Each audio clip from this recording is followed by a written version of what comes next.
सर्ग का अर्थ होता है सृजन, सृष्टि। सृष्टि को ही सर्ग कहते हैं। सृष्टि प्रक्रिया को बहुत विस्तार से तृतीय स्कंद में विदुर उद्धव संवाद के माध्यम से बतलाया है। विदुर जी का चरित्र गाया। धर्मावतार विदुर हैं, परंतु कौरवों में उनका कोई सम्मान नहीं। विदुर जी ने धृतराष्ट्र को समझाने का प्रयास किया कि दुर्योधन को साक्षात कलयुग समझो महाराज, इसके मोह में पड़ करके तुम अपना सर्वनाश मत करो। दुर्योधन ने सुन लिया तो लाल पीला हो गया। खूब गालियां विदुर जी को सुना दिया। कहे न मत्रोपजवाब जीवम दास्या सुतम यद बल नहीं पुष्ट। हमारे टुकड़ों पर पलने वाला ये दासी का बेटा हमको समझा रहा है। किसने बुलाया था इसको सलाह परामर्श देने के लिए? धृतराष्ट्र के सामने विदुर जी को दुर्योधन अपशब्द कह रहा है और धृतराष्ट्र मौन होकर के देख रहा है। आंखें तो थी नहीं, पर आंखों से भी तो देखा जाता है, कानों से भी तो देखा जाता है। भाई आप कहोगे बड़ी विचित्र बात, कान कहीं देखते हैं क्या? भैया कानों से भी देखा जाता है। इंद्रियां अपने अपने विषयों को देखती हैं, इसलिए अक्ष शब्द व्यापक है। अक्ष का अर्थ आंख तो है ही है, पर अक्ष शब्द व्यापक भी है, सभी इंद्रियों में लगता है। हम लोग कहते हैं ना, अरे इनका तो क्या मधुर कंठ है, कभी सुन के देखो। तो सुन करके देखा जा रहा है कि नहीं? अरे गजब की मिठाई है, थोड़ा खा के देखो, चाके देखो, तो जुबा देख रही है कि नहीं? अरे गजब की खुशबू है, जरा सूंघ के देखो, तो नासिका देख रही है। देखो कितना सुकोमल स्पर्श है, जरा छू के देखो, तो त्वक भी देख रही है। तो सभी इंद्रियां अपने अपने विषयों को अपने ढंग से देखती हैं। तो धृतराष्ट्र को आंख फूट गई, अंधा है तो कान से तो सुन रहा है, बहरा तो नहीं है,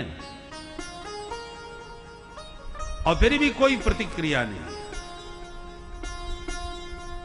विदुर जी समझ गए, राष्ट्र का सर्वनाश कर रहा है पुत्र मोह में आकर के, और समझाने पर भी बुद्धि काम नहीं कर रही, तो यहां से अब निकल जाने में ही भलाई है। विधर्मियों का संग देने वाला भी पाप का भागी होता है, पापी का संग देने वाला भी पापी है। जो राष्ट्रद्रोह कर रहे हों, अंधे बन करके पुत्र के प्रेम में पागल बने बैठे हों, राष्ट्र चाहे किसी रसातल में चला जाए परंतु बेटा हमारा ही बनेगा। बोलो राधे राधे राधे राधे। और ऐसे लोगों का जो संग करते हैं या साथ देते हैं या साथ में खड़े भी हैं, तो भले ही वो पितामह भीष्म जैसे परम पराक्रमी और धर्मनिष्ठ क्यों न हो, फिर भी सरसैया पर सोना पड़ता है। जबकि पितामह भीष्म 12 महाभागवतों में एक हैं, परम भक्त, पर फिर भी पापियों के संग में खड़े थे तो सरसैया पर सोना ही पड़ा।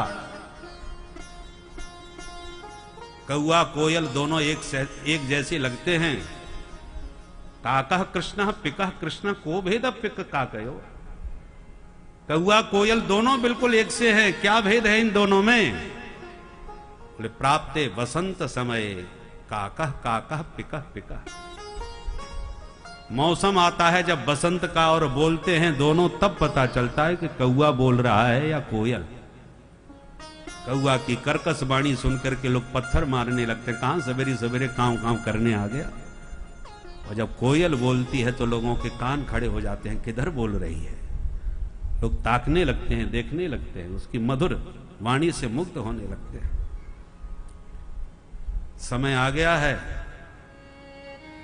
देखने में सब एक से लगते हैं, पर आज हम और आपको अपनी आंख खोल के देखना है कि कौआ कौन है और कोयल कौन है।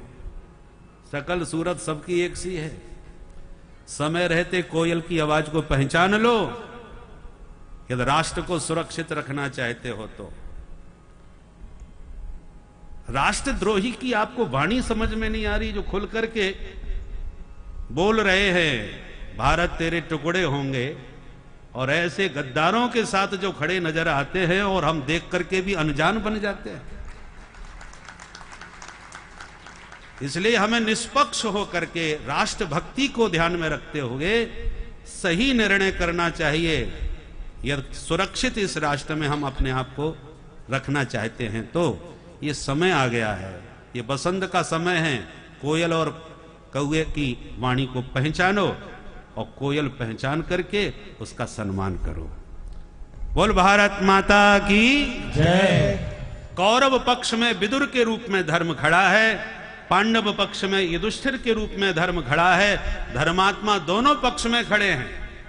फिर भी कौरव रसातल में गए और पांडव अल्पसंख्यक माने कम होने पर भी 5 थे केवल, फिर भी विजयी बन गए। कारण क्या था? क्योंकि पांडवों ने पूरी निष्ठा के साथ धर्म का साथ दिया। युधिष्ठिर जी की बात समझ में आवे या ना आवे, फिर भी युधिष्ठिर जी के वचन का विरोध करने वाला कोई नहीं है। पर विदुर जी की बात समझ में भी आ रही है, फिर भी मानने वाला कोई नहीं। विदुर जी को लगा कि यहां रहना ठीक नहीं। दुर्योधन तुम हमको क्या त्यागते हो, हम ही तुम्हें छोड़ करके जा रहे हैं। और जैसी विदुर जी धनुष्मान रख करके दुर्योधन के महल से बाहर निकले, सभा से बाहर निकले, सुखदेव जी कहते हैं कि ये विदुर जी नहीं निकल रहे। सनिर्गतो कौरव पुण्य लब्ध, आज मानो कौरवों का पुण्य ही उनका परित्याग करके जा रहा हो। अभी तक विदुर के रूप में धर्म था कौरव पक्ष में, परंतु विदुर ने जब से कौरवों का परित्याग कर दिया तो अब कौरव पूरी तरह से धर्मनिरपेक्ष हो गए। और धर्मो रक्षति रक्षितः, जो धर्म की रक्षा करता है धर्म भी उसकी रक्षा करेगा। अब विदुर का त्याग करने से कौरव धर्महीन हो गए, धर्मनिरपेक्ष हो गए, इसलिए उन्हें बचाने वाला कोई नहीं रहा। 100 भाई होने पर भी सबके सब मारे गए। पांडव 5 भाई होने पर भी धर्म का आश्रय लेकर के विजय श्री को प्राप्त हो गए।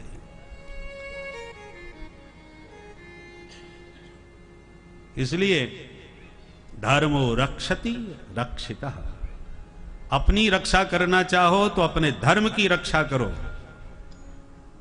राष्ट्र धर्म की रक्षा करो, सनातन धर्म की रक्षा का संकल्प लो। पहले राष्ट्र धर्म का पालन करते हुए राष्ट्र हित का चिंतन करना चाहिए, क्योंकि राष्ट्र रहेगा तो हमारा धर्म रहेगा और हम रहेंगे।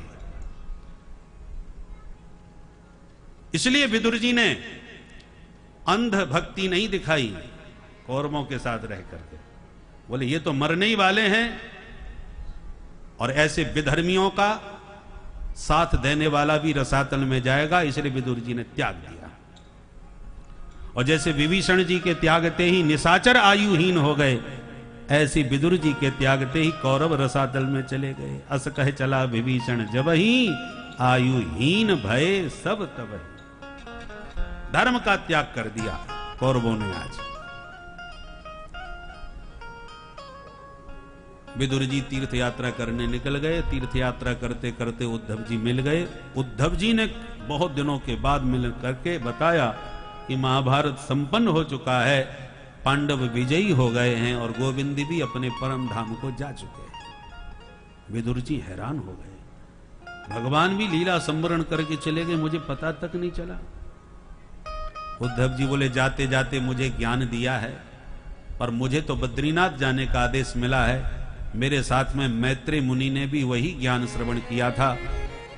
तुम यदि सुनना चाहो तो मैत्री मुनि के पास जाओ।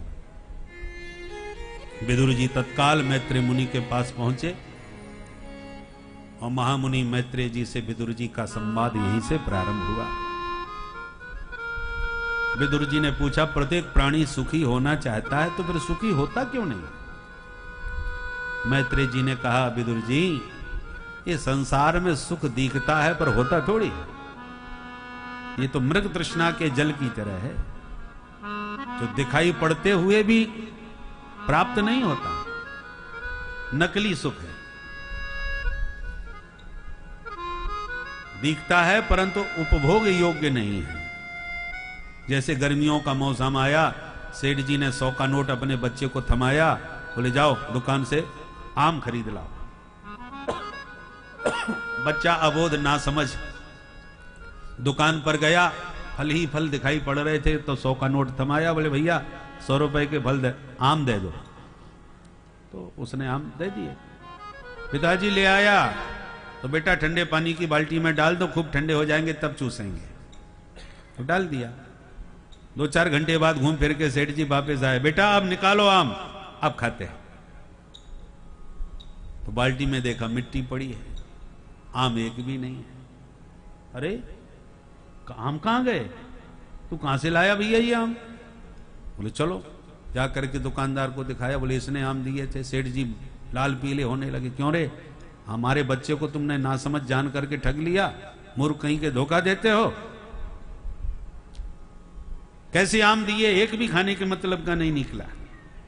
दुकानदार मुस्कुराया, सेठ जी नाराज बाद में होना, पहले दुकान का बोर्ड तो पढ़ लीजिए, स्पष्ट लिखा है नकली फलों की दुकान।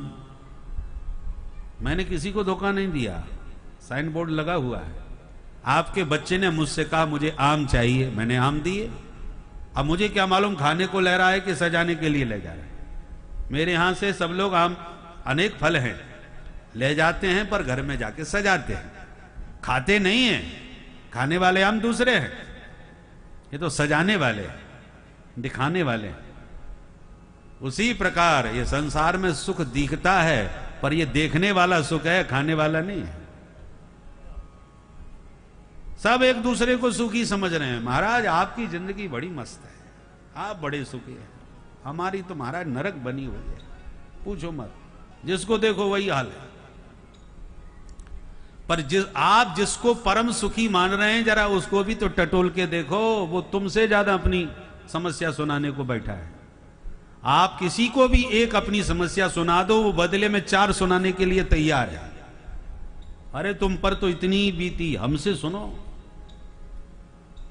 इसलिए गीता में गोविंद ने साइन बोर्ड लगा दिया, दुखालयम अशाश्वतम।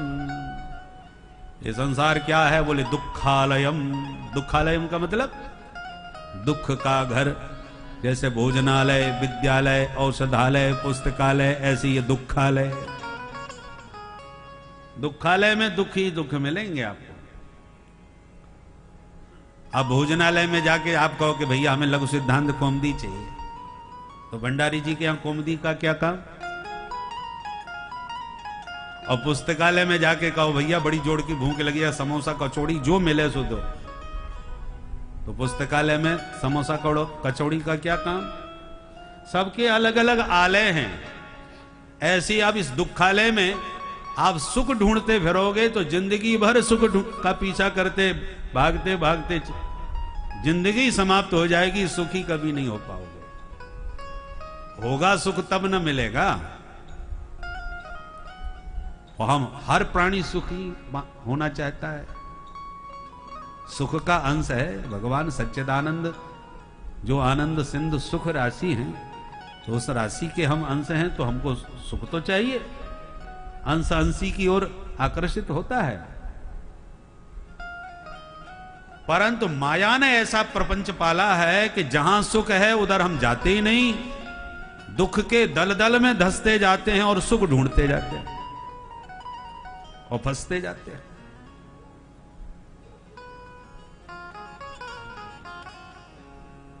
भगवान ने यह संसार कैसे बनाया, विस्तार से मैत्री मुनि ने बताया। भगवान नारायण के नाभि कमल से ब्रह्मा जी प्रकट भये।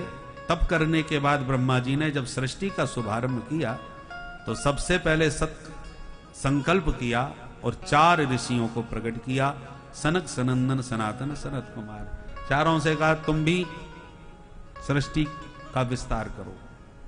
चारों ने हाथ हिला दिए, हम चक्कर में नहीं पड़ेंगे, हम तो हरि का भजन करेंगे। ब्रह्मा जी को क्रोध आ गया, हमारे बच्चों ने हमारी बात नहीं मानी, तो उनका क्रोध ही उनकी भ्रकुटी से भगवान रुद्र के रूप में प्रकट हो गया। बोल शंकर भगवान की जय। बोले बाबा ने कहा हमारे लिए क्या है, बोले सृष्टि करना आता है? बोले कर देंगे।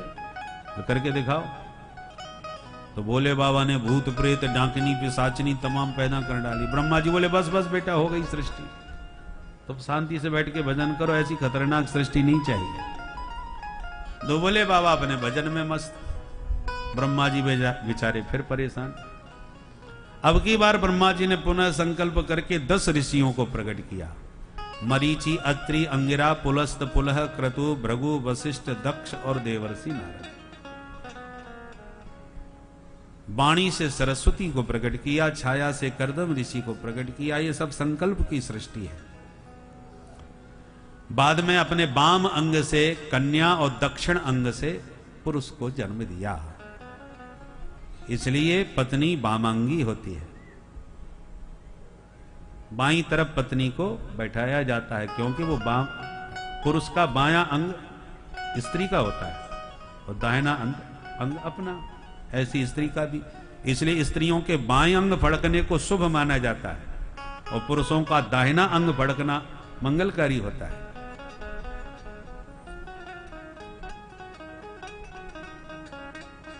तो मनु शत्रुपा प्रकट हुए। दोनों से कहा तुम दोनों मिलकर मैथुन सृष्टि का शुभारंभ करो। तब स्त्री पुरुष के संयोग से जो सृष्टि का शुभारंभ हुआ वो मनु शत्रुपा से हुआ। सबसे पहले 5 संतान, 3 बेटी 2 बेटा। बेटा है प्रियव्रत और उत्तानपाद और बेटियां हुई आकुति, देवहूति और प्रसूति। ये 5 संतान मनु महाराज के हुए। एक दिन मनु महाराज ने ब्रह्मा जी से निवेदन किया, महाराज एक बड़ी भारी समस्या आ गई। क्या हुआ? बोले कि हिरण्याक्ष नाम का दैत्य धरती का ही हरण करके ले गया रसातल में। बिना धरा के प्राणियों को धारण कहां किया जाए? सृष्टि का विस्तार कैसे होगा? ब्रह्मा जी परेशान हो गए। भगवान का ध्यान किया कि प्रभु ये समस्या दूर करो। जैसी ध्यान किया तो छींक आ गई, और जैसी छींके तो उनकी नासिका में से भगवान वराह रूप में प्रकट हो गए। बोल वराह भगवान की जय। तत्र गंधवती पृथ्वी, पृथ्वी गंधप प्रधान है और भगवान को गंधवती पृथ्वी को खोजना है और नासिका से ही घ्राणेन्द्री के द्वारा गंध ग्रहण की जाती है। इसलिए नासिकारंध्र से भगवान वराह वपु रूप में प्रकट हो गए और अन्वेषण करके पृथ्वी को हिरण्याक्ष के चंगुल से मुक्त करके लाए, यथा स्थान पहुंचाए, हिरण्याक्ष से युद्ध किए, हिरण्याक्ष मारा गया। ये हिरण्याक्ष और हिरण्यकश्यप कश्यप के ही पुत्र हैं। देवी दिति ने सूर्यास्त के समय कश्यप जी से गर्भ धारण किया। उसी के दुष्परिणाम स्वरूप 2 दैत्यों का जन्म हुआ, क्योंकि सूर्यास्त के समय 4 काम बिल्कुल नहीं करने चाहिए। आहारम मैथुनम निद्राम स्वाध्याय च विशेषतः। 4 कार्य निषिद्ध हैं। आहारम, सूर्य अस्ताचल में जा रहा हो तब भोजन नहीं करना चाहिए। सूर्यास्त के समय सहवास नहीं करना चाहिए। जो स्त्री सूर्यास्त के समय गर्भ धारण करती है, गर्भवती होती है, उसके दुष्ट संतान पैदा होती है। सूर्यास्त के समय घर में सोना नहीं चाहिए। शाम के वक्त जो घर में सोते हैं उस घर में दरिद्रता का वास होता है। और सूर्यास्त के समय जो विद्यार्थी अध्ययन करते हैं वो जितना भी पढ़ेंगे वो सब भूल भाल जाएंगे। विस्मृत हो जाती है विद्या। इसलिए शाम के वक्त बच्चों को खूब खेलना चाहिए, जैसे खेल रहे हैं। शाम का वक्त बच्चों का खेलने का ही है। तो ये 4 काम निषिद्ध बताए गए। और सूर्यास्त के समय कश्यप जी ने अपने पति से अत्यंत दीनहीन बन करके काम क्रीड़ा की प्रार्थना करी। पति ने मनोरथ पूर्ण किया। उसी के परिणाम स्वरूप ये 2 दैत्य पैदा हुए। जिसको आज भगवान ने वराह रूप धारण करके हिरण्याक्ष को मार दिया। सृष्टि का विस्तार हुआ। पहले बेटियों का वंश बतलाए। मनु शत्रुपा की 3 बेटियों में जो मझली बेटी है, नाम है देवहूति। इनका विवाह कर्दम मुनि से हुआ। कर्दम जी से विवाह करके पहले 9 बेटियों को जन्म दिया। कर्दम जी ने कहा हमारा संकल्प था एक संतान होती बाबा जी बन जाएंगे, अब संतान तुम्हारे हो गई, हम अपने राम चले। देवहूति ने कहा ये 9 बेटियां हैं, इनका विवाह करना पड़ेगा। अब जब शादी के बाद ससुराल चली जाएंगी तो मेरा बुढ़ापा कैसे कटेगा। स्त्री का स्वातंत्र्य शोभा नहीं देता, वृद्धावस्था में भी।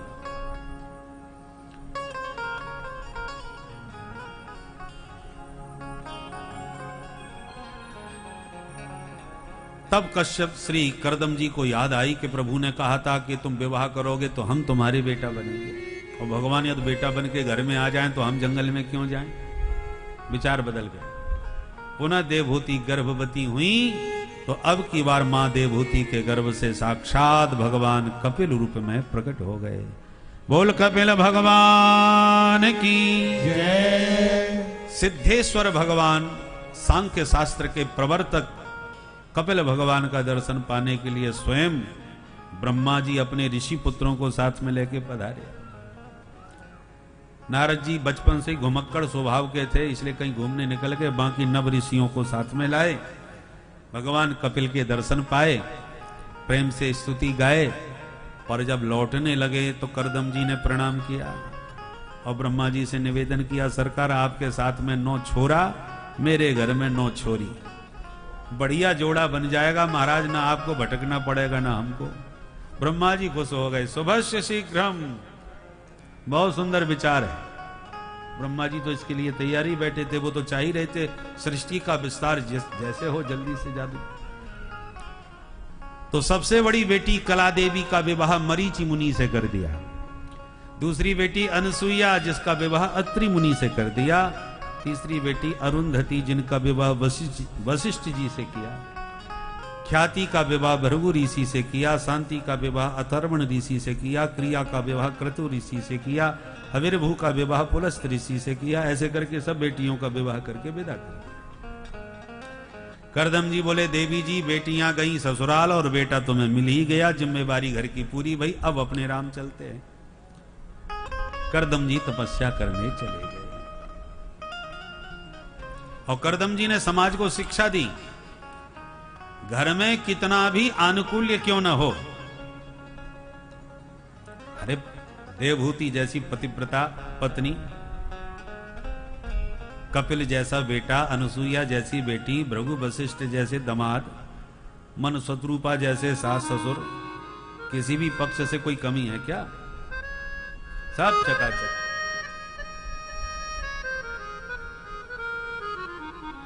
इसके बाद भी कर्दम जी ने गृह त्याग कर दिया। ये इसको कहते हैं असली वैराग्य। त्याग से अधिक कठिन है वैराग्य। त्याग और वैराग्य में अंतर क्या है? हमने घर को छोड़ दिया, यह है त्याग। त्याग दिया घर को, घर में नहीं रहते। परंतु ये आवश्यक नहीं, आपने शरीर से त्याग दिया तो मन में उसका राग न हो। कितनी प्यारी कोठी बनाई थी हमने, कितने प्रेम से बनाई थी, अब छोड़ छाड़ दिए, बाबा जी बन गए। तो त्याग तो दिया पर मन में राग यदि अभी भी बैठा हुआ है तो वैराग्य नहीं हुआ। तो पत्नी, पुत्र, परिजन, परिवार, धन संपत्ति, पैसा, सबके प्रति जितना भी राग है हमारा वो निकल जाए तब वैराग्य है। संसार से विगत राग और परमात्मा के चरणों में विशेष राग हो जाना ही वैराग्य है। तो कर्दम जी के पास कोई कमी तो नहीं थी, सब चकाचक था, फिर भी घर छोड़ के चले गए। ये असली वैराग्य है। शिक्षा दी, ब्राह्मण का शरीर विषय भोग के लिए नहीं मिला है, ब्रह्म साक्षात्कार के लिए मिला है। और ब्राह्मण शरीर पा करके भी जिसने ब्रह्म की आराधना नहीं करी, माने ब्रह्म साक्षात्कार नहीं किया, आत्मबोध प्राप्त नहीं किया, उसका बहुत बड़ा पराभव है, बहुत बड़ी हानि है। देखो भाई, चलते चलते कोई गिर जाए तो ज्यादा चोट नहीं लगेगी, परंतु गाड़ी में से गिर जाए तो ज्यादा चोट खाएगा, और विमान में से गिर जाए तो फिर तो जैसी आराम। जितनी ऊंचाई से गिरोगे उतनी ही दुर्गति पाओगे, उतनी हानि होगी। पृथ्वी में जहां खोदो वहीं पानी निकल सकता है। ये बात अलग है कि कहीं 500 फुट पे है तो कहीं 50 फुट पे है तो कहीं 5 फुट पे ही निकल जाए। पर विडंबना तो उस व्यक्ति की है जो 5 फुट खोद के पानी